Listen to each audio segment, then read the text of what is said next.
Hello, good morning. Good morning. चलो आज हम और आगे बढ़ते हैं। तो रिटेल में जो आज का टॉपिक है हमारा, रिटेल बैंकिंग में आज का टॉपिक हम लेंगे। रिकवरी वाले टॉपिक हमने करा दिए थे।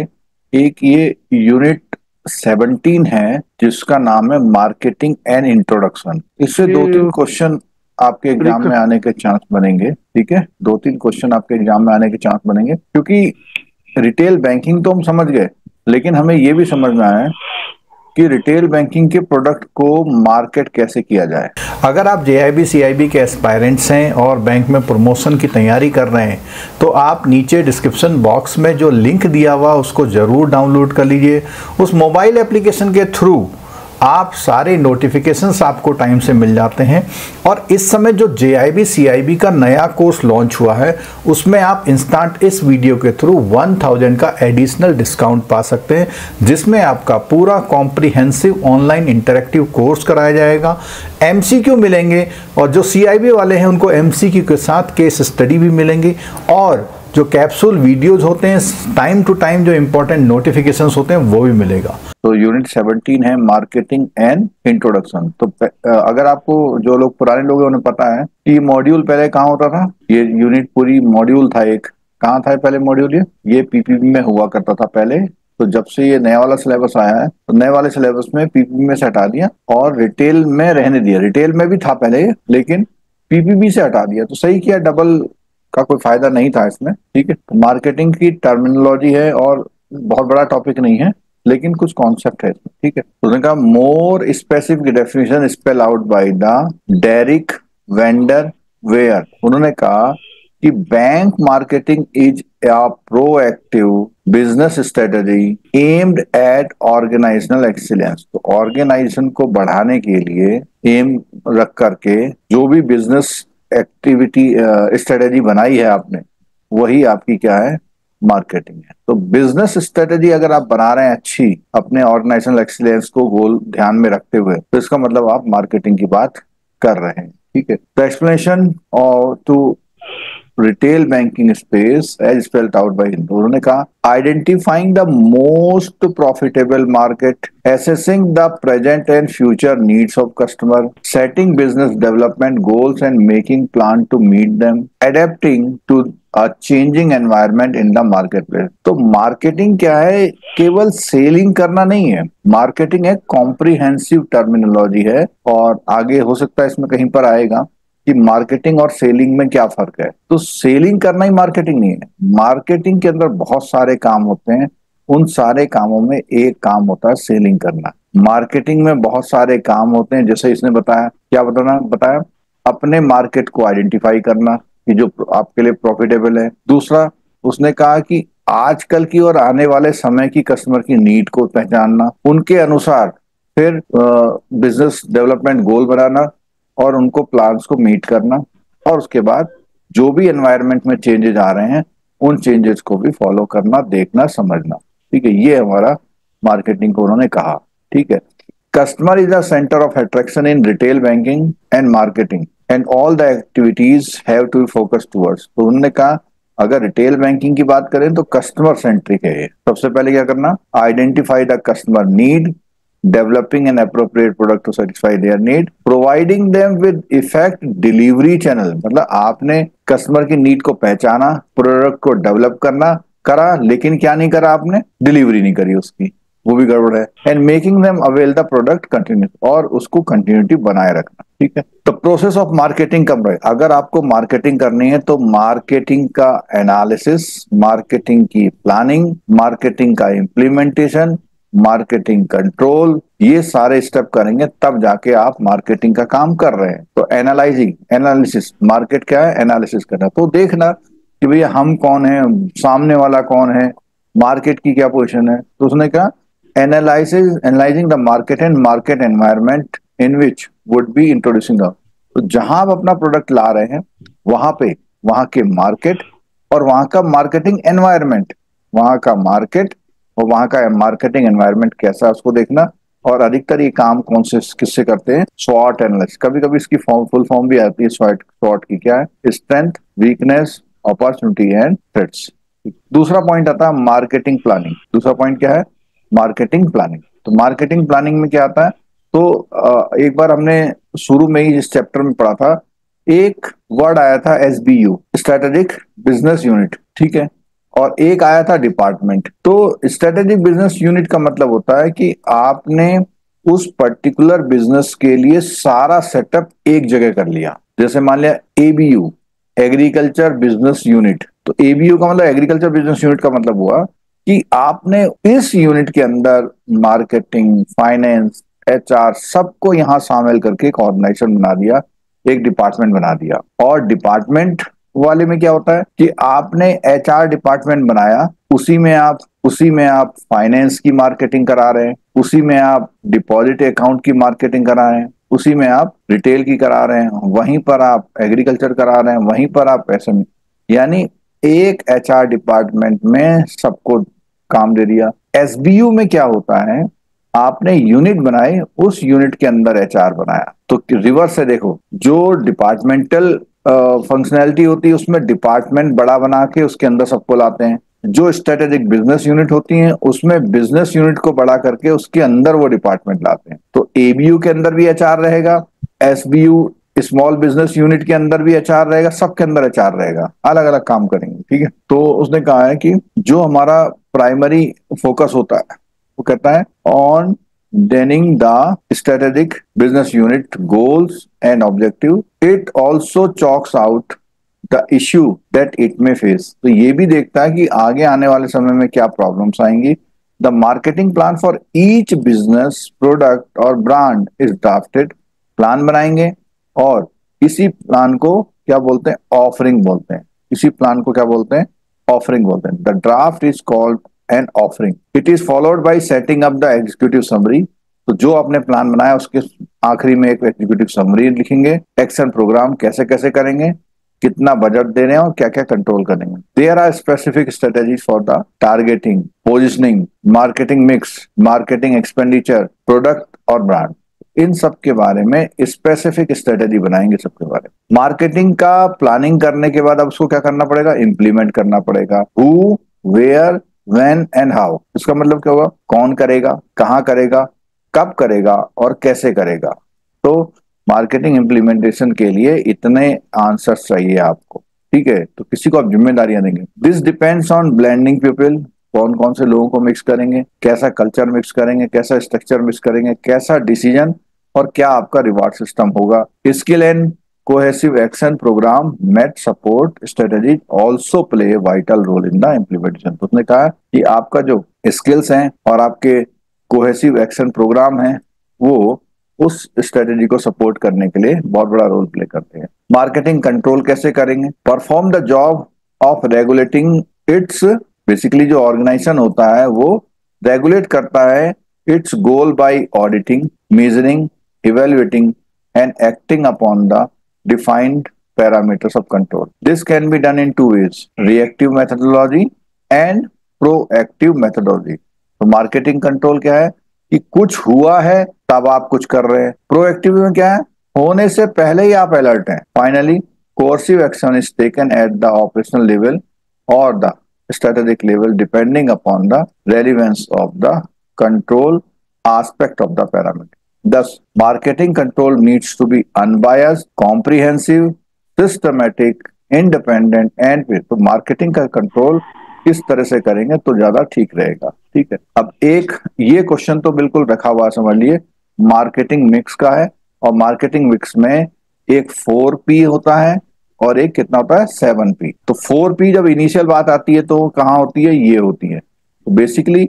ये वाले जो 4P हैं ये 4P में आते हैं और सारे जो P हैं वो 7P में। तो कई बार क्वेश्चन आता है कि 4P के पार्ट कौन कौन से हैं, 4P के पार्ट कौन कौन से हैं। तो सबसे पहली बात क्या है, अगर आप इसको देखेंगे तो जितने भी ये 5 वाले लेटर हैं दोनों यहाँ पर आ गए। आपको प्रोडक्ट, प्राइस, प्रमोशन, प्लेस, कोई भी टेक्निक लगाइए, कोई भी टेक्निक, क्योंकि ये बेसिक क्यों है कि आप मार्केटिंग किस चीज की करेंगे, मार्केटिंग किस चीज की करेंगे, क्या उसका प्राइस होगा, प्रमोशन कैसे करेंगे और कहां पर करेंगे, वो प्रोडक्ट कहां बेचा जाएगा। फिर उसके बाद आती है लोग, प्रोसेस और फिजिकल एविडेंस। ये मैं यहाँ पे लिख दे रहा हूँ भैया, अगर आपने पहली बार सुना है अच्छी बात है, दूसरी बार सुना है, तीसरी बार सुना है, लेकिन अगर आपने यहाँ मिस किया तो वन क्वेश्चन आप मिस करने वाले हैं। किसी भी तरह से 5 बार 6 बार बोल के रट के कैसे भी कर लो क्या, कि ये जो हमारे 4P कौन से हैं और 7P में कौन से 3P और शामिल हैं। ये तो सबसे लंबा वाला वर्ड है, इसको तो कोई वो दिक्कत ही नहीं है, ठीक है, क्योंकि इसमें अगर आप इसको वो करते हैं ना, अल्फाबेट करते हैं तो भी ये सेट नहीं बैठता है, अगर आप अल्फाबेट भी करते हैं तो भी सेट नहीं बैठता है। तो कोई एक तरीका करने के लिए, क्योंकि प्रो से भी 3 है इसमें, प्रोडक्ट, प्रमोशन और प्रोसेस, तो ये कंफ्यूजिंग बहुत होता है, इसीलिए कई बार क्वेश्चन आता है। तो प्रोडक्ट, प्राइस, प्रमोशन और प्लेस, ये चारों को याद कर लीजिए किसी भी तरह से, ठीक है, समझ गए ना। चलो, तो इसमें वो सब बातें बताइए कि प्रोडक्ट क्या होता है।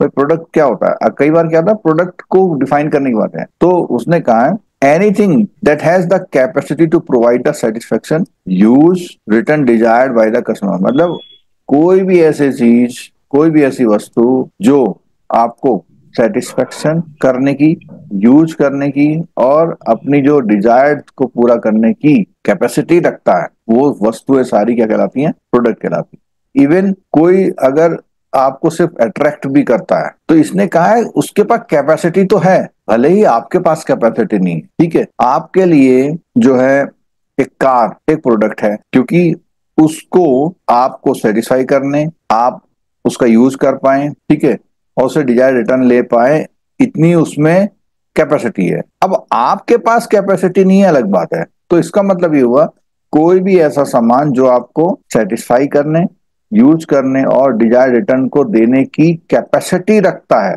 यानी ऐसा भी करो कि अट्रैक्ट करता है, तो वो भी आपके लिए क्या है, प्रोडक्ट है। भले ही आप खरीद पा रहे हैं या नहीं पा रहे, एक अलग बात है, ठीक है। प्राइस क्या होता है, प्राइस वो होता है जो cost to borne by the banker और the customer depending upon the product offered at, यानी जितने में वो प्रोडक्ट बना है, जितने में वो प्रोडक्ट बना है। उन्होंने कहा cost to be borne by the banker और the customer depending upon the product offered और अवेल। तो किसके उसमें बता रहा है कि cost to be borne by the banker और द कस्टमर, जो तो बैंकर या कस्टमर जिसको जो उसको कॉस्ट पड़ती है, वो क्या कहलाता है, प्राइस, ठीक है। Price refers to the interest rate. तो बैंक के मामले में प्राइस क्या है, बैंक अपने प्रोडक्ट की प्राइसिंग कैसे करता है, इंटरेस्ट रेट से करता है, और रेमिटेंस सर्विसेज की चार्जेस से करता है, तो अलग अलग चीज है, ठीक है। Price refers to be fees और charges the bank charging for offering the different service. Promotion का मतलब क्या होता है, प्रमोशन का मतलब होता है कि this includes personal promotional measures and other promotional measures, ठीक है। Ultimate objective of these promotional measures is the only to win the customer and make him to avail the bank product। यानी कि promotion का मतलब है कि आप वो प्रोडक्ट वहां तक पहुंचा पाए और कस्टमर को जीत पाए, तो वो आपका प्रमोशन है। वो सारे जो काम करते हैं इन इस ऐसा होने के लिए वो, ठीक है। और प्रमोशन के लिए क्या कर सकते हैं, या तो आप पर्सनल सेलिंग करेंगे, एडवर्टाइजमेंट करेंगे। अब देखो यहाँ पे प्रमोशन और एडवर्टाइजमेंट फर्क समझ लो। प्रमोशन करने के लिए ये एक्टिविटी की जाती है, इस एक्टिविटी का नाम क्या है, एडवर्टाइजमेंट। या पर्सनल सेलिंग करके भी आप प्रमोशन कर रहे हैं, या सेल्स प्रमोशन कर रहे हैं स्पेसिफिकली, या पब्लिसिटी भी करना, ये सब सब सारी चीजें किस में आ रहा है, प्रमोशन में आ रहा है। प्लेस का मतलब है कि जहां आप ऑफर कर रहे हैं, where the bank is offering its product, कहां पे ऑफर। अब मान लिया आपने कोई लोन निकाला जो आर्मी पर्सनल के लिए अच्छा है, ठीक है, और ऐसे स्टेट या ऐसे डिस्ट्रिक्ट को ऑफर चूज कर लिया जहां एक भी आर्मी पर्सन नहीं है, तो गड़बड़ हो जाएगा, ठीक है। तो आपको क्या करना है, बैंक जहां पर वो प्रोडक्ट ऑफर करता है। तो अब लेकिन टेक्नोलॉजी से क्या हो गया, सारा कुछ ई फॉर्मेट में, कहीं पर भी कोई प्रोडक्ट अब क्या होगा, आ गया। प्यूपिल जरा इस एक बार जरा सबसे शुरू वाले 4 बोलेंगे, पहला क्या है, बोलो। प्रोडक्ट, है सबसे पहला, प्राइस, प्रोडक्ट है, कितने का है, प्राइस और प्लेस, प्रमोशन, कहाँ पर है और कैसे है, और जो लास्ट वाले 3 है, पीपल है, पीपल, प्रोसेस है, प्रोसेस, फिजिकल एविडेंस। ये याद कर लेना, एक क्वेश्चन जो है आपका पक्का हो जाएगा, ठीक है। चलो, तो लोग होंगे, पीपल का मतलब क्या हुआ कि जो लोग हैं। अब लोग में कौन आते हैं, being services marketing address large customer base human factor plays a very important role in the success of business. If we take the marketing concept, the important aspect of bank marketing is flow of service from banker to the customer. So people concept in marketing refer to the people who are doing the marketing strategy and also people who are the beneficiaries, यानी कि दोनों ही लोग शामिल हैं, marketing करने वाला और जिनके लिए मार्केटिंग की जा रही है वो दोनों, ठीक है। The inseparability of principle of bank product adds more importance to the people concept because the effectiveness of the product depend on the effectiveness of the people delivering, यानी कि वो प्रोडक्ट अच्छा तभी होगा जब उसको प्रोडक्ट को डिलीवर करने वाले लोग भी अच्छे होंगे, ठीक है। प्रोसेस में क्या बात आती है कि किस तरह से आपने क्या किया हुआ है, प्रोडक्ट का डेवलपमेंट किया हुआ है, प्रोडक्ट की स्ट्रक्चरिंग करी है, डिलीवरी स्टेज क्या है। उसने कहा output derived from the process is delivered in the expected way, fulfilling the promise. In short, process relates to all organizational activity which go into the marketing of the final product to the customer, including delivery channel. Physical evidence की बात क्या आती है, उसने कहा कि जो भी developing tangibility to the intangibility concept, तो बैंकिंग सर्विसेज कैसी होती हैं, कैसी होती है बैंकिंग सर्विसेज, इंटेंजिबल। बेसिकली जितनी भी सर्विसेज हैं वो क्या होती हैं, इंटेंजिबल होती है। उस इंटेंजिबल को टेंजिबिलिटी बनाना, अगर आपने टेंजिबल बना दिया, फील करा दिया, लोगों को ऐसा लगा कि वो जो है लोन लेने आए थे और लोन को हाथ में लेके घूम रहे हैं, मतलब इतना फील करा देना कि वो फिजिकल जैसा लगे उन्हें, ठीक है। तो रिटेल बैंकिंग प्रोडक्ट में फिजिकलिटी कैसे कर सकते हैं आप, क्या दे करके, डेबिट कार्ड, एटीएम कार्ड, उसमें उनका नाम छाप के, उनके फोटो छाप के, पर्सनलाइज चेकबुक और उनको रखने के लिए प्रॉपर कवर, ये सब चीजें बैंकिंग सर्विस को क्या बनाती हैं, टेंजिबल बनाती है, ठीक है। इनका 7 P's are both independent as well as interdependent, मतलब अकेले अकेले भी इंपॉर्टेंट है और मिलकर भी इंपॉर्टेंट है। ऐसा नहीं कि हम उनको मिला के यूज नहीं करेंगे उनको। अच्छा, दो product is an important element of the market mix, तो जो मार्केट मिक्स का जब भी कोई पॉइंट आता है तो ये जो 7 P हैं इसी को हम लोग क्या बोलते हैं, मार्केटिंग मिक्स। मतलब मार्केटिंग करने के लिए इन सब बातों को ध्यान में रखना पड़ेगा। ये बताओ, bank marketing refers to most profitable market को आइडेंटिफाई करना, प्रेजेंट और फ्यूचर नीड्स को असेस करना, और बिजनेस डेवलपमेंट गोल बनाना, और एडेप्टिंग एजेंट। तो क्या बोलता है इसको, ये चारों पॉइंट ही मार्केटिंग की डेफिनेशन के पार्ट होते हैं। ठीक, मार्केटिंग मिक्स रेफर्स बताओ, प्रोडक्ट प्राइस प्रमोशन प्लेस सब चाहिए। और ये वाले तीनों कौन से वाले हैं, 7 में, और ये 4 वाले। All the P marketing mix are interlinked in order to effectively develop and market a product of service in retail banking space. Which one of the element is not relevant? कौन सा? Pricing. In which of the stage of the marketing process does an organization answer like who, where, when, and how? हमने पढ़ा था कि जब हम implementation करते हैं तो हमें ये सारी बातें के आंसर आने चाहिए, इन सारी बातों के आंसर हमको आने चाहिए।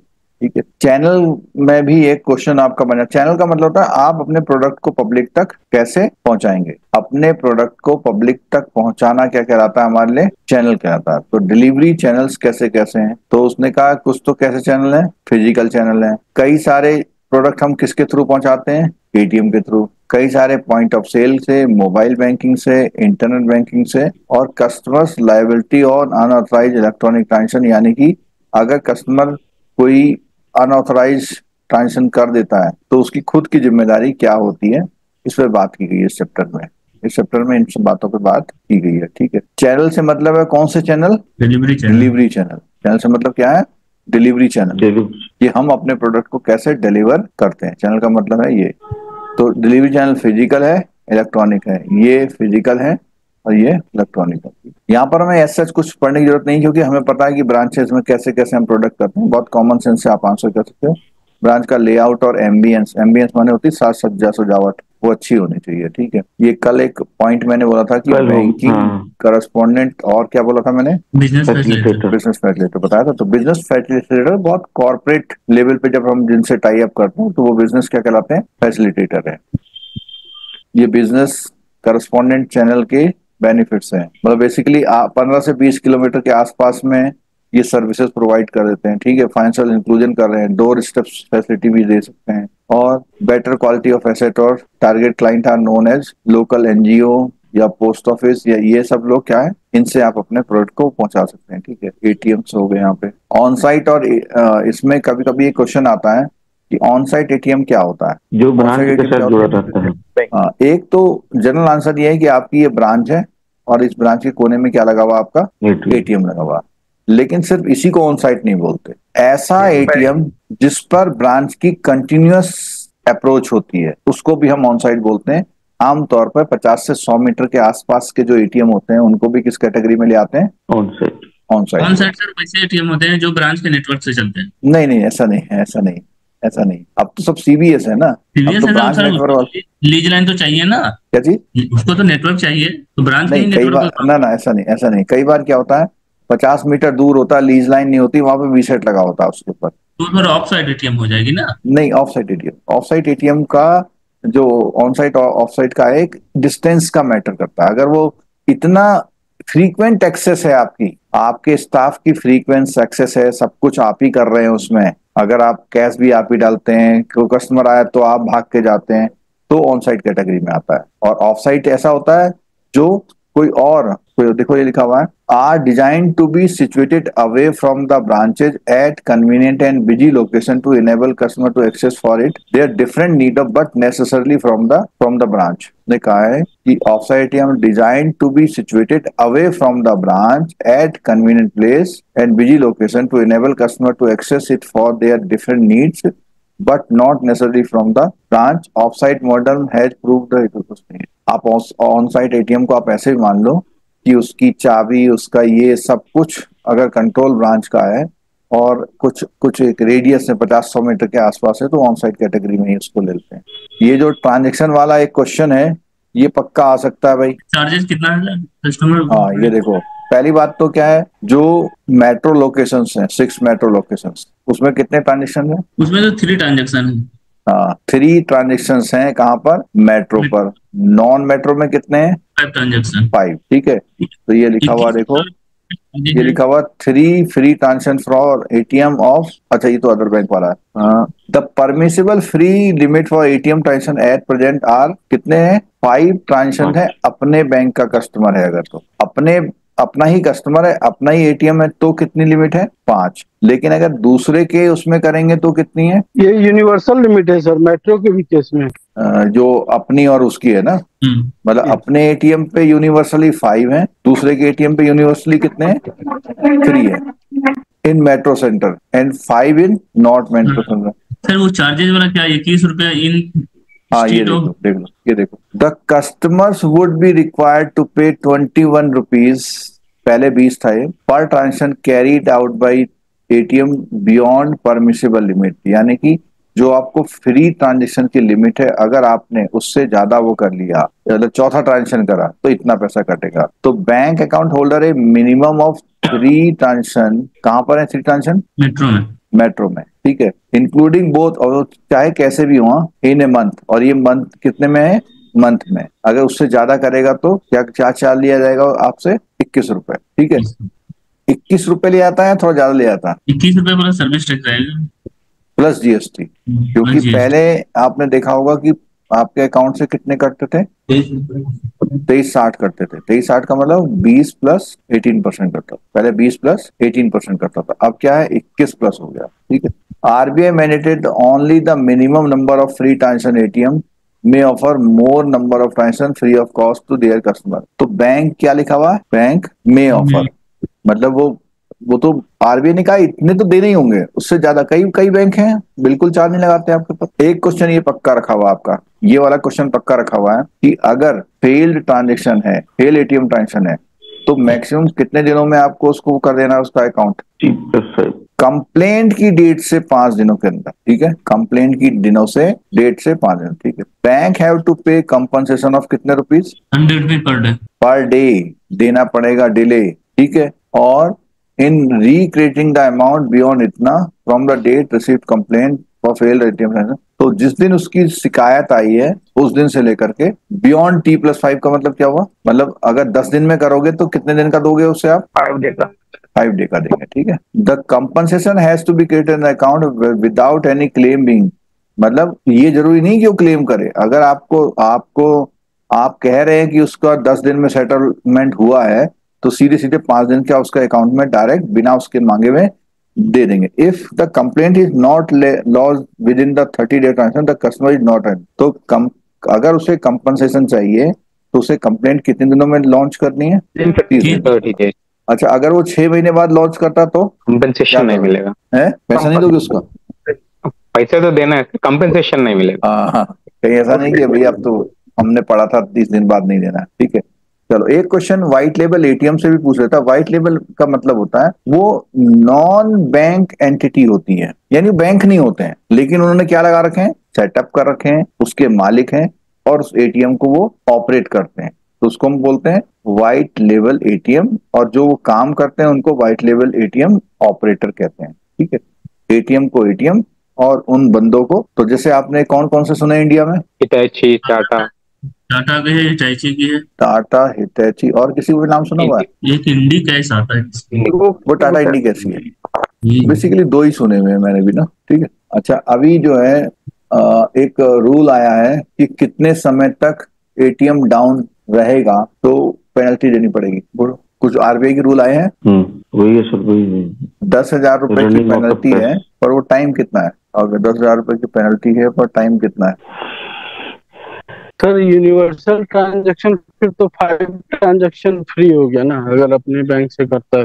हाँ, अपने में, किसी भी हाँ अपने में, जी अपने में। और दूसरे में अगर करते हैं तो 3 ट्रांजैक्शन। 3 ट्रांजेक्शन उसमें दिया हुआ नहीं। एक मिनट को जरा, ये जो मैं बात बता रहा हूँ ये मालूम है ना, कैश आउट वाली पोजीशन? कैश आउट वाली में पेनल्टी। जी जी मालूम है सर, लेकिन क्या एग्जैक्ट है, कितने दिनों पे कैश आउट, इसके लिए भी बैंक वालों ने जुगाड़ ढूंढ लिए हैं। वो क्या करते हैं, 50,000 कुछ जैसे ही 5,000 जाता है घर जाना है तो क्या करते हैं, या तो शटर डाउन कर देते हैं। नहीं सर, वो दूसरे बिल में ही 50,000 रखते हैं, 50,000 शो करते रहते क्या करते हैं? हैं, निकलता ही नहीं है। हाँ, मतलब कुछ वो ऐसा कर देते हैं, उसमें रबर लगा देते हैं ना तो निकलता नहीं है पैसा। कैश आउट होता ही नहीं कभी। ऐसा शॉर्ट होता ही नहीं है। ये एक क्वेश्चन मुझे लगता है कि ये पूछ सकता है, कैश आउट होने वाला। दिखाई दे रहा है स्क्रीन पे आपको? यस अवेलेबिलिटी ऑफ एसएटीएम है, ये है पेनल्टी। उसने कहा, देखो ध्यान से देख लेना क्योंकि ये बाद में फिर देखने को नहीं मिलेगा आपको, अभी देख लो। उसने कहा more than 10 hours in a month, तो 10,000 की पेनल्टी पर एटीएम लगेगी। और अगर WLA है तो penalty would be charge to the bank which is meeting the cash requirement of the particular, यानी उस WLA को कैश रिक्वायरमेंट की जो पूर्ति कर रहा है उसको लगेगा, ठीक है। क्या हो, 2 ही बातें याद रखनी है। क्या, 1 महीने में कितना? 10 आवर। हाँ, और पेनल्टी कितनी है? 10,000। अगर आप JIB CIB के एस्पायरेंट्स हैं और बैंक में प्रमोशन की तैयारी कर रहे हैं तो आप नीचे डिस्क्रिप्शन बॉक्स में जो लिंक दिया हुआ उसको ज़रूर डाउनलोड कर लीजिए। उस मोबाइल एप्लीकेशन के थ्रू आप सारे नोटिफिकेशंस आपको टाइम से मिल जाते हैं। और इस समय जो JIB CIB का नया कोर्स लॉन्च हुआ है उसमें आप इंस्टेंट इस वीडियो के थ्रू 1000 का एडिशनल डिस्काउंट पा सकते हैं, जिसमें आपका पूरा कॉम्प्रिहेंसिव ऑनलाइन इंटरेक्टिव कोर्स कराया जाएगा। MCQ मिलेंगे और जो CIB वाले हैं उनको MCQ के साथ केस स्टडी भी मिलेंगे, और जो कैप्सूल वीडियोज होते हैं टाइम टू टाइम जो इंपॉर्टेंट नोटिफिकेशंस होते हैं वो भी मिलेगा। ये PPB वाला बुक में है? हाँ, ATM वाले में हो सकता है, बट ये जो है यूनिवर्सल क्वेश्चन है आपके लिए, ठीक। PPB और रिटेल का यूनिवर्सल क्वेश्चन है। चलो आगे देखो, इसमें कोई पॉइंट ऐसे, regulatory prescriptions of resolution of such complaint within 7 days and penalty for failure to do so have been ensured. The most of these discrepancies are rectified immediately and not kept pending beyond 7 working days. Online monitoring ATM have high number of dispenser problems. Follow up with manufacturer for critical preventive maintenance.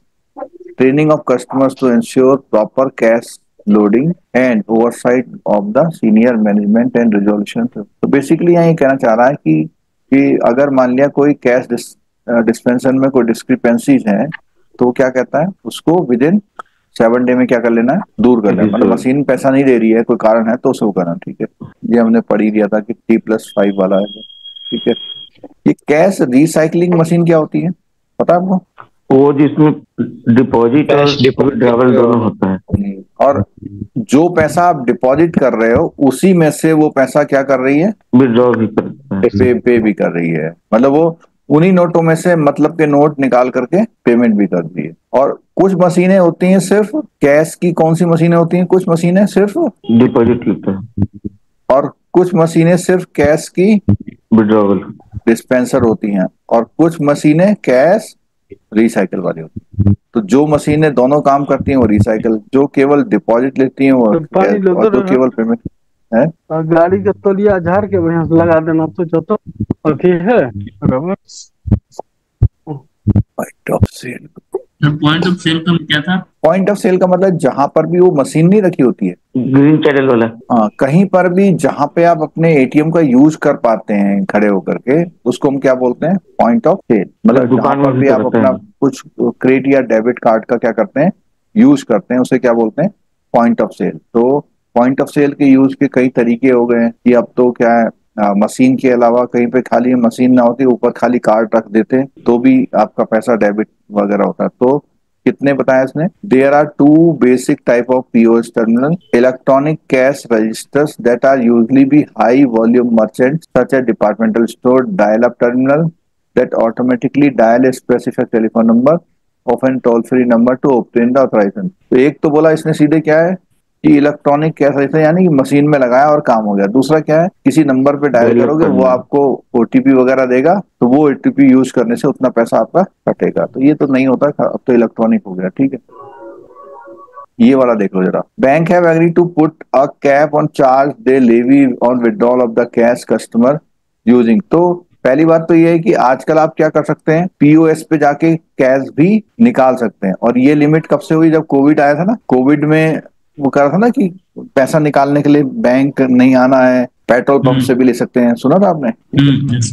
तो उसमें क्या है, cash to be withdrawn from the any merchant with POS up to a ceiling of कितने हजार है, 1000 किसी भी test centre पर। सब्सिक्वेंटली तो बाद में जब कोविड के समय क्या करता इस लिमिट को, वैसे तो 2008 से चल रही है, लेकिन कोविड के समय क्या करता कि लिमिट बढ़ा दी थी, क्या करा थी कि 2000 कर दी थी पर डे इन टीयर 3 और टीयर 4 में, और पर डे लिमिट ऑफ 1 और 2 में सेंटर रिमेन अनचेंज। यानी कि जो बहुत बड़े सिटी हैं वहां पे कितनी है, 1, और 3 और 4 के लिए कितनी है, 2000। उसका रीजन ये है कि बड़े शहर में एक एटीएम काम नहीं कर रहा तो उसके बगल में 50 मीटर में दूसरा एटीएम मिल जाएगा, लेकिन छोटे शहरों में एटीएम्स की अवेलेबिलिटी क्या है, कम है, इसलिए पॉइंट ऑफ सेल पर भी 2000 रुपए तक आप कैश निकाल सकते हैं, ठीक है। हमारा जो इंटरनेट बैंकिंग है वो कितने बिट इनक्रिप्टेड होता है? 256। हाँ, ये क्वेश्चन कई बार पूछा गया है। बेसिकली सिक्योरिटी मेजर होता है। तो पहले 128 हुआ करता था, अब कितना हो गया है, 256 बिट इनक्रिप्टेड हमारा जो इंटरनेट बैंकिंग का नेटवर्क होता है।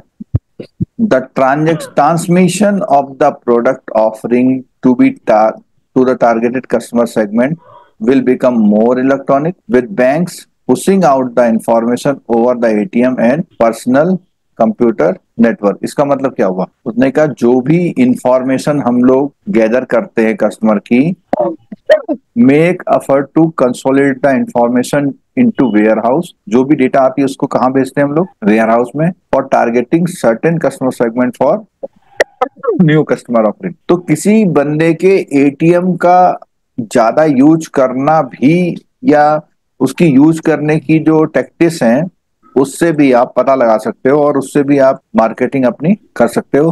Not waste resource making the same product offering और द अदर सेगमेंट है probably would not be interested. मतलब अगर वो एक बार वो प्रोडक्ट ले ले रहा है तो उसको दोबारा बार बार कॉल करने की जरूरत ना हो, ऐसा कुछ, ठीक है। लादो बिता लादो बिता लादो बिता। इस पॉइंट को देखेंगे जरा, security of interbank transaction one of the most area of concern. Security issue include question of adopting internationally accepted state on art minimum technology standard for access control, encryption and decryption, minimum key length, firewall, verification of digital signature, public key infrastructure. The regulator is equally concerned about the security policy for the banking industry. तो basically जो point आए security के point क्या है कि आप क्या कर सकते हैं, इंक्रिप्शन और डिक्रिप्शन, यानी कोडिंग और डिकोडिंग अपने मैसेज की। फायरवॉल जो होता है आपके वायरस को अंदर ना आने दें। वेरिफिकेशन ऑफ डिजिटल सिग्नेचर करके। पब्लिक की इंफ्रास्ट्रक्चर। पब्लिक की इंफ्रास्ट्रक्चर का मतलब होता है कि एक कोड तो हर बंदे के बाद इंडिविजुअल होता है, उसे कौन सी की बोलते हैं? प्राइवेट। और एक कोड यूनिवर्सली अवेलेबल होते हैं जितने भी ये यूजर्स होते हैं, जैसे मर्चेंट वाले या जहां पर हम लोग उसको यूज कर रहे हैं, तो वो इस प्राइवेट की डालने वाले की मैचिंग कराते हैं कौन सी की से? पब्लिक की से। अगर वो मैच हो जाती है तो मान लेते हैं कि हाँ ये ट्रांजेक्शन सही हो रहा है। आप लोग भी स्क्रीन पे, जब मैं इसको स्क्रॉल कर रहा हूँ, आप लोग भी स्क्रीन पे कंसंट्रेट हो सकते हैं। कई बार क्या होता है, कोई चीजें सामने से आपके भी गुजर सकती हैं। एटीएम पिन मैक्सिमम कितने नंबर का होता है? 2 डिजिट का होता है। 4 डिजिट का। 4 डिजिट। और यूपीआई पिन? 4 6 डिजिट में डिजिट 6 का होता है। 4 डिजिट में कुछ का है, 6 डिजिट का यूपीआई पिन जो है किसी किसी बैंक का 6 डिजिट का है, किसी किसी का 4 4 डिजिट। डिजिट। जो ये इंटरनेट पेमेंट गेटवे होते हैं, बेसिकली ये क्या होते हैं? इंटरफेस। इंटरफेस का मतलब है ऐसी वेबसाइट, ऐसा एप्लीकेशन जिसके थ्रू आप अपनी डिटेल्स डालते हैं और वो डिटेल वहां तक पहुंचती है जहां जानी है। इस बीच में जो भी हम सॉफ्टवेयर स्क्रीन यूज करते हैं उसे क्या बोलते हैं? इंटरफेस बोलते हैं। ये जो दोनों कंपनियां हैं, रेजर पे और क्रेड, ये कौन सी बैंकिंग करती हैं? एजेंट से बात करते हैं ना। कौन सी बैंकिंग? नियो बैंक, जिनकी अपनी कोई ब्रांच नहीं होती, लेकिन ये बैंकों को फैसिलिटेट कर रहे हैं और बैंक के बहुत बड़े इंपॉर्टेंट हिस्से हैं ये। एक ये क्वेश्चन वैसे हमने वहां बता दिया था, लेकिन फिर भी देख लो कि ये क्वेश्चन बहुत इंपॉर्टेंट है। हो सकता है यहाँ ना आए या वहां जाए। एक एसटीआर होती है और दूसरी क्या होती है? CTR। सीटीआर। सीटीआर कब जाती है? 15 तारीख तक पेमेंट। एवरी मंथ बाई 15 तक जाती है।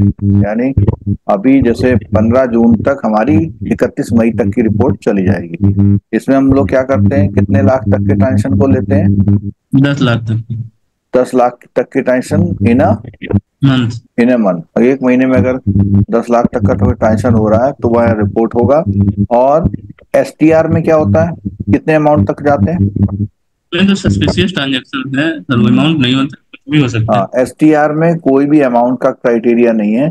अगर आपको कहीं पर भी सस्पिशियस लगता है तो आप उसको एसटीआर में रिपोर्ट में भेज सकते हैं। ठीक है। 5,000।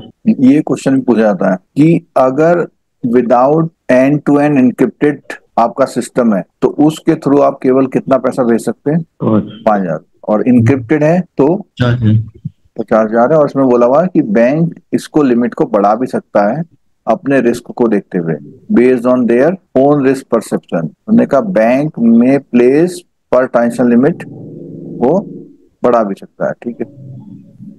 बैंक में प्लेस पर transaction limit based on their own perception with the approval of its board. ठीक है। On a review it has been decided to remove this cap. तो ये 50,000 की कैप अब किस पे डिपेंड करेगी? उसके अपने बोर्ड पर।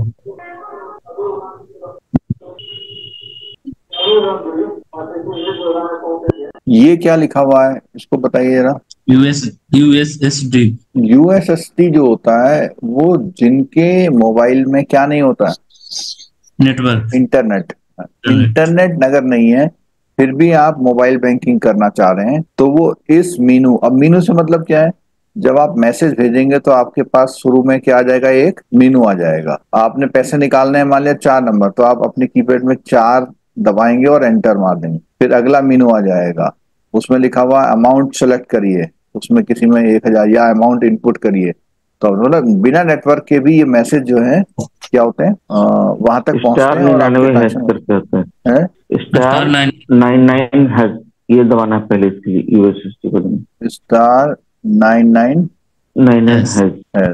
तो आपके वो पहला प्राइमरी मीनू आएगा। इसके लिए नेट की जरूरत नहीं होती। यूपीआई कौन चलाता है इंडिया में? एनपीसीआई। और आरटीजीएस एनईएफटी कौन चलाता है? आरबीआई। और आईएमपीएस कौन चलाता है? तो यूपीआई का पार्ट है ना आईएमपीएस।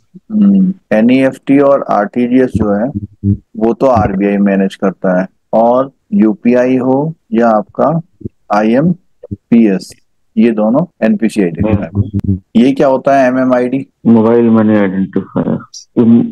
ये यूज मोबाइल होता है आईएमपीएस में।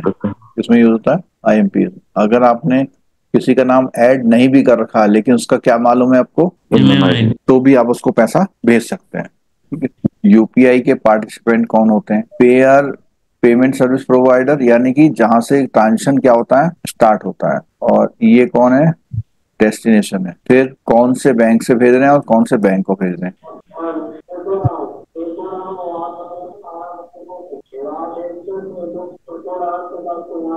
इसमें यूपीआई में ट्रांजेक्शन लिमिट कितनी है? 1 लाख। 1 लाख है। इसमें भी कई बैंकों ने कितनी कर रखी है? मेरे पास आरआरबी का यूपीआई है तो उसमें जो है 25,000 से ज्यादा ट्रांसफर नहीं होते। ये भीम क्या है? ये भी तो यूपीआई का ही है। ये गवर्नमेंट एक की है। इंटरफेस है, लेकिन यूज ये भी क्या करता है? यूपीआई का यूपीआई इंटरफेस को यूज करता है। वीपीआई का मतलब क्या होता है? वर्चुअल पेमेंट एड्रेस का मतलब क्या होता है? जो आपका @YBL लिखते हैं ना आप लोग, कुछ भी कुछ, ये सब क्या है? Virtual payment address. ये आ गया unstructured supplementary service data *99। Yes. और ये जितने भी मोबाइल ऑपरेटर हैं सबके लिए कॉमन है। कितनी भाषाओं में है? 12. 12 लैंग्वेज। ये है, देखो इतनी फाइनेंशियल सर्विसेज है और इतनी क्या है? Non financial service. कितनी है फंड ट्रांसफर लिमिट इसमें? 5,000। क्यों है? क्योंकि एंड टू एंड इनक्रिप्ट जहाँ नहीं है ना, वहां पर भी तो 5,000 होता है। क्योंकि एंड टू एंड इनक्रिप्टेड ये नहीं है, तो without end to end encrypted है, इसलिए इसमें लिमिट कितनी है? 5,000। हाँ, ये आजकल क्वेश्चन बन रहा है काफी इसका। जो नया वर्जन आया ना इसका यूपीआई का, उसका नाम क्या है? ये भी इसी ये का भी है। तो बिना इंटरनेट बैंकिंग के चलने वाला है सर। *99# यही जगह है। ठीक है, *99#. Through UPI 123Pay feature, phone user will now be able to undertake a host transaction based on the 4 technology alternatives. They including calling on IVR number, app functionality in features phone, missed call based approach and also proximity sound. ये question बन सकता है आपके exam में। ये question समझिए कि ये जो UPI 123 पे है, ठीक है, फीचर फोन यूजर नाउ भी, जिसमें क्या क्या कर सकते हैं आप? कौन सी 4 टेक्नोलॉजी यूज हो रही है? IVR, एक तो इंटरएक्टिव वॉइस रिस्पॉन्स बोलते हैं ना, IVR मीनू होता है ना, 1 दबाएं 2 दबाएं वाला। दूसरा ऐप फंक्शनैलिटी इन फीचर्स फोन, उसमें ऐप डाल करके। तीसरा क्या है? मिस्ड कॉल के बेस पे। And also proximity sound based payment. Feature phone where payment functionality implemented by the OEM. OEM का मतलब कितना होता है? Original equipment manufacturer. Original equipment manufacturer. तो उसने बोला हुआ है कि UPI app on feature phone which is developed by the गपसप with Airtel Payment Bank. In this type, the solution providers will need to partner with the feature phone mobile manufacturer to enable native payment app developed and embedded in the C language. Look and feel the app is similar to the smartphone based app. तो basically यहाँ पे बात कर रहा है कि वो जो मोबाइल बनाने वाली कंपनी है, वो मोबाइल बनाने वाली कंपनी ही इस सॉफ्टवेयर को अपने मोबाइल में डलवा दे। IVR नंबर दिया हुआ है यहाँ पे। हाँ, एक हम शुरू में पढ़े थे जब टॉपिक में, क्या पढ़े थे हम लोग? Customer liability. लायबिलिटी से मतलब जब कोई नुकसान होता है तो किसकी क्या क्या जिम्मेदारी होती है। तो उसने कहा कि कस्टमर को क्या करना है आजकल? SMS अलर्ट, ईमेल अलर्ट जहां अवेलेबल हो, किसके लिए जो भी वो क्या करता है? इलेक्ट्रॉनिक ट्रांजेक्शन करता है। Customer must be advise to notify the bank any unauthorized. अगर उसे कोई भी ऐसा मैसेज वगैरह आता है तो क्या करे? बैंक को बताए वो।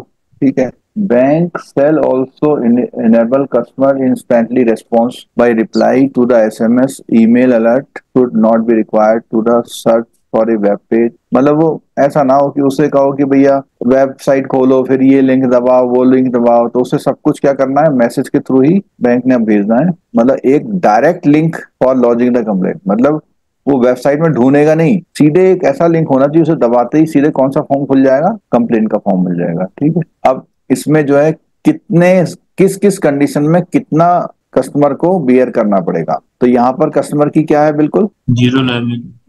कब है? कब जीरो लायबिलिटी कब होगी? ने कहा entitlement to zero liability shall arise where the unauthorized transaction occurs in the following event. कैसे हुआ? कॉन्ट्रीब्यूटरी फ्रॉड, यानी कुछ लोगों ने मिलके किया हुआ है, नेग्लिजेंस से हुआ है, आपकी deficiency on the part of the bank हुआ है, तो इस मामले में कस्टमर की लायबिलिटी क्या है? Zero. Third party breach where the deficiency lie neither with the bank और नॉट द कस्टमर, कस्टमर ने भी गलती नहीं करी, बैंक ने भी, बीच में से कोई आ गया, डेटा में गड़बड़ कर गया। और दूसरा कौन सा है? ये एग्जाम में क्वेश्चन आएगा, ये एग्जाम में क्वेश्चन आएगा लाइबिलिटी वाला क्लॉज ना। तो customer shall be liable to the loss किस किस मामले में? In case where the loss is due to negligence by the customer such as where he has shared. अब नेग्लिजेंसी भी कई तरह की है।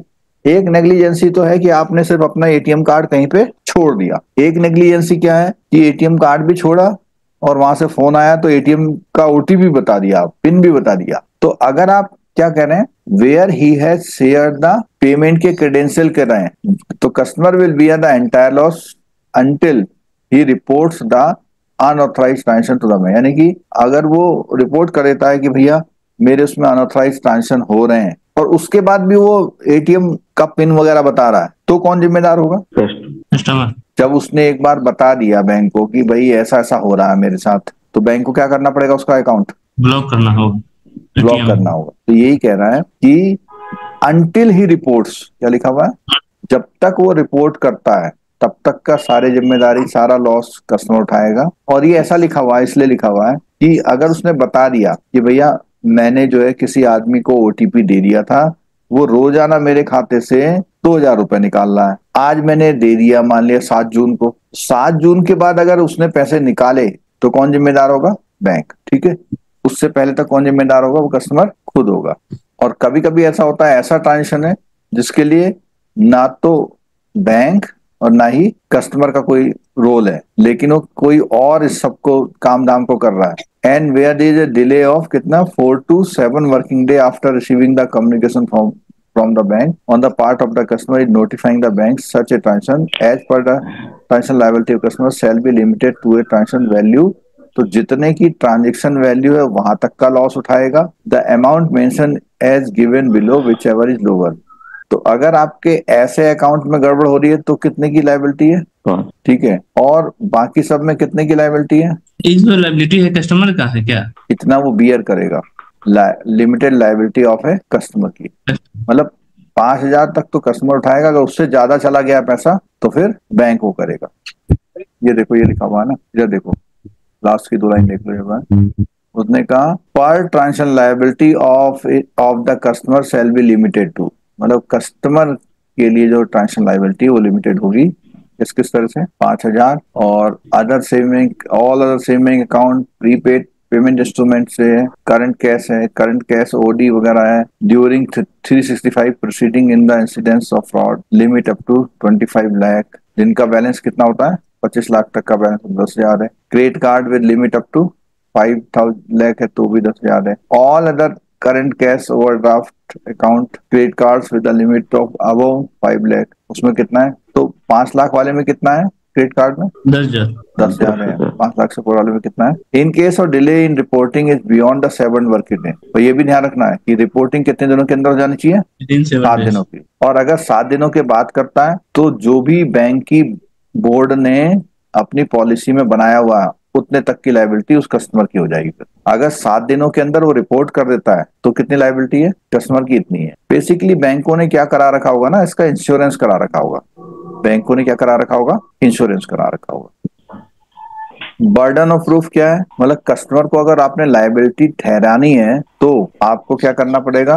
किसको प्रूफ करना पड़ेगा? सब गलतियां बैंक को बताना पड़ेगा, आपने ये गलती करी इसलिए इसको अब आपको भुगतना पड़ेगा। ये जो टैट है ना, कस्टमर के कंपनसेशन वाला, एटीएम वाला, ये चार्ट में से एक क्वेश्चन आ सकता है, ध्यान से देख लीजिए सब लोग। Description of the incident, framework for auto reversal and compensation. तो यहाँ पर अगर एटीएम में customer account debited but cash नहीं मिला, मतलब मशीन से क्या नहीं मिला? कैश नहीं मिला, तो बोलता है proactive reversal of fail transaction with in कितने दिन? T+5 में। और कंपनसेशन क्या है? अगर बियॉन्ड T+5 में कितना मिलेगा उसे? 100 रुपए पर डे। ठीक है, तो ये तो है एटीएम पर अब ये बात है कि दूसरा वाला किसका है, कार्ड ट्रांजेक्शन। तो मान लिया आप पैसा नहीं निकाल रहे लेकिन कार्ड टू कार्ड क्या कर रहे हैं, ट्रांसफर कर रहे हैं, तो उसमें भी तो ऐसा हो सकता है कि आपका खाता डेबिट हो जाए। उसमें भी वही है ऊपर बोला। नहीं, उसमें T+1 है, क्योंकि इसके लिए आपको एटीएम जाने की जरूरत नहीं है ना। आपने ए का खाता डेबिट किया और बी का खाता क्रेडिट नहीं हुआ, तो सिंपल क्या करेंगे आप ए का खाता वापस क्या कर देंगे, वापस क्रेडिट कर देंगे, ठीक है। क्योंकि इसके लिए आपको एटीएम जाने की जरूरत नहीं है, इसलिए कितना रखा हुआ इसमें T+1। और अगर पॉइंट ऑफ सेल पर ये काम कर रहे हैं तो कितना है, T+5, क्योंकि वो आपको उनके रिकॉर्ड, उनका स्टेटमेंट सब देखना पड़ सकता है ना, ठीक है।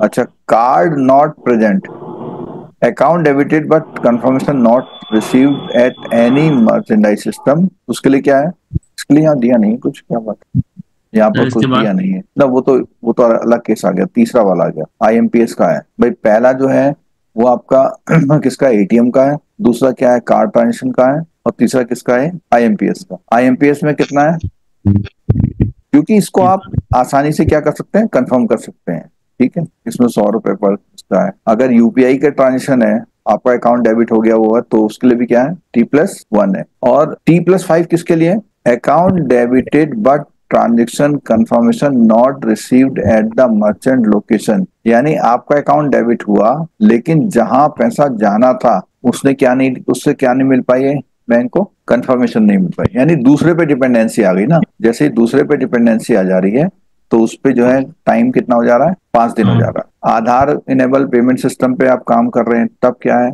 उसमें भी कितना है, 5 दिन। और बाकी इधर पेनल्टी क्या है, सब में 100 रुपी पर डे है। Account debited but beneficiary account not credited, तो इसमें क्या है, आधार वाले में तो ये दोनों एक ही है मेरे को लग रहा है ना, ये हाँ अच्छा एक ही बना रखे हैं इन्होंने, मतलब यहाँ पे सेक्शन नहीं है, तो इसका मतलब ये इन्फॉर्मेशन दोनों के लिए कॉमन है, ठीक है। आधार पेमेंट ब्रिज सिस्टम, अगर यहाँ पर ट्रांजेक्शन हुआ तो भी क्या है, T+1 और इतना है। और अगर NACH में पैसा आया गया नहीं आया हुआ तो भी क्या है, T+1 है। T+1 मतलब T+1 तक सॉल्व हो गया तो ठीक है, नहीं हुआ तो फिर 100 रुपए चार्ज लगना, 100 रुपए पर डे आपको देना पड़ेगा, चार्ज नहीं लगेगा, बैंक कंपनसेट करेगा।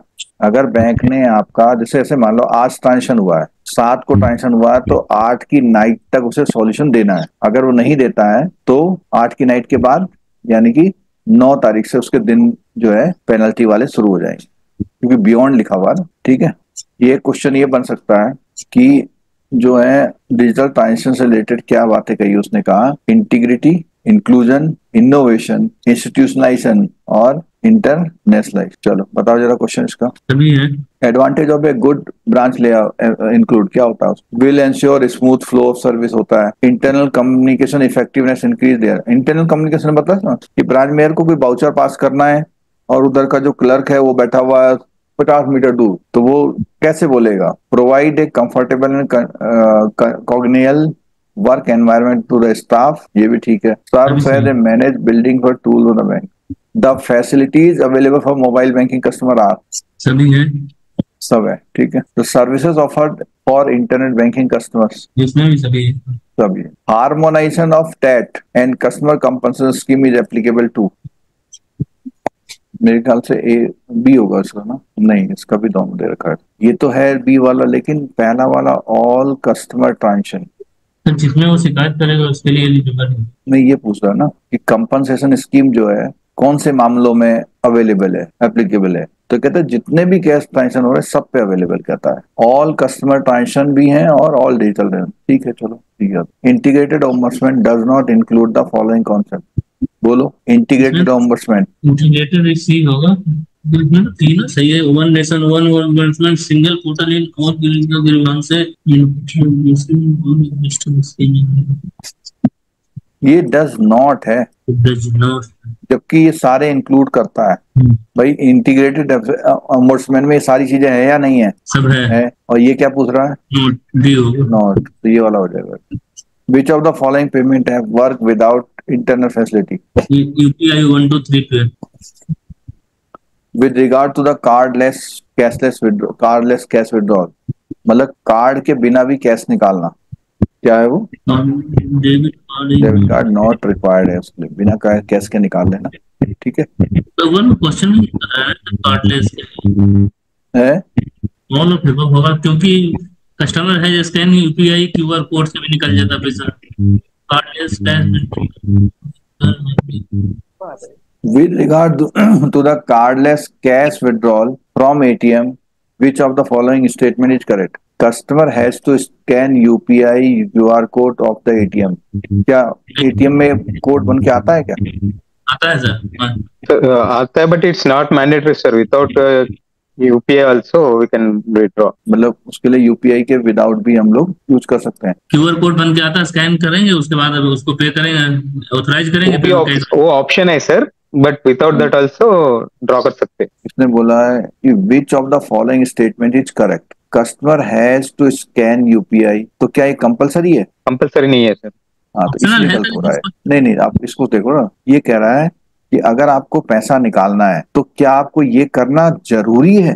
कस्टमर है to scan UPI QR code. नहीं, ये जरूरी है या नहीं, बस ये बताओ मेरे को। नहीं, जैसी कार्ड नहीं है एटीएम तब तो जरूरी है पैसा लेने के लिए। नहीं तो नहीं सर, ओटीपी वगैरह से नहीं होता। जैसे मेरे पास क्यूआर वो है यूपीआई क्यूआर कोड। नहीं, मैं ये कह रहा हूँ कि नहीं, सुनो मेरी बात, कि क्यूआर कोड से निकलता है मान लिया, लेकिन कोई ऐसा तरीका भी है जिसमें क्यूआर कोड स्कैन करने की ना जरूरत पड़े। भाई आप कैश कार्डलेस जब विड्रॉल करने जाते हैं तो क्या होना चाहिए आपके पास में? सिर्फ पिन होना चाहिए सर। पिन होना चाहिए पिन। तो फिर इसका मतलब क्यूआर कोड का मैंडेटरी मामला नहीं है ना? नहीं। हाँ, तो ये कह रहा है हैज टू स्कैन, मतलब आपसे कह रहा है जरूरी है ये, तो ये जरूरी नहीं है, इसके बिना भी निकल जाएगा। Cardless cash withdrawal is interoperable at par RBI directive. इसका इंटर ऑपरेबल का मतलब ये है कि आप किसी भी कार्ड से किसी बैंक से पैसा निकाल सकते हैं, वो किसी भी कार्ड से किसी भी अकाउंट में पैसा निकाल सकते हैं? नहीं। हाँ, ये जरूरी है कि आपके पास डेबिट कार्ड की जरूरत इसमें नहीं होती है। जब आप क्या कर रहे हैं, आप कार्डलेस कैश विड्रॉल कर रहे हैं, तो बेसिक फीचर तो यही है ना कि debit card is not required. ठीक है, सी है ये वाला। इसलिए नहीं है कि मैंडेटरी नहीं है, एक ऑप्शन है कि क्यूआर कोड से पैसा निकाल सकते हैं, लेकिन अगर आपके पास स्कैन करने वाला मोबाइल नहीं है तो भी तो आप पैसा निकाल सकते हैं ना कार्डलेस एंट्री से, ओटीपी पिन से। चलिए, तो ये भी हमारा एक हो गया है, और इसमें हम आज जो है हम पूरा ध्यान किस पे लगाएंगे?